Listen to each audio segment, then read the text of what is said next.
안녕하세요. 3분 외교안보 브리핑 시간입니다.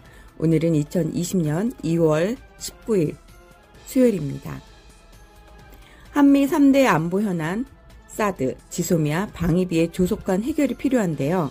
그래서 한미 국방장관 회담 24일 워싱턴에서 개최할 예정입니다. 사드, 지소미아, 방위비, 분담금 등을 집중 논의할 것입니다. 미국 측은 사드 업그레이드를 언급했는데요. 즉 포대와 발사대 분리, 패트리어트와의 통합, 추가 배치 등.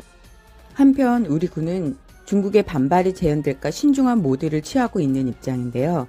특히 방위비의 사드 기지 개발비 포함은 선을 그었죠.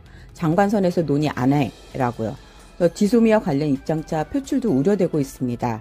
한편 주한미군 사령관 분담금에 합의 없으면 한국의 노동자 무급 휴직은 계속 지연이 될 것이다. 할당된 자금은 3월 30일이면 고갈될 예정이다 라고 엄포를 놓은 상태입니다. 김정은의 출처 정보를 통해 김정은의 일거수일투족 및 심리 상태 등을 분석한 결과 극도의 불안감을 표출하며 평양에 머무르고 있다고 합니다.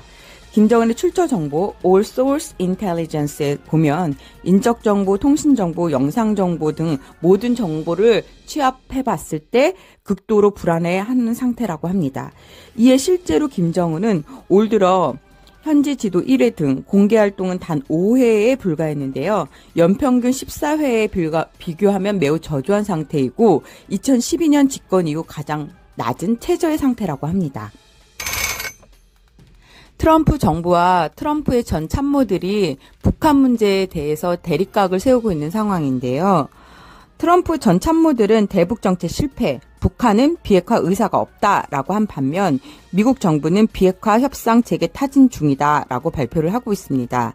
그래서 예를 들자면 첫 번째 볼튼 전 안보 보좌관을 들 수 있는데요.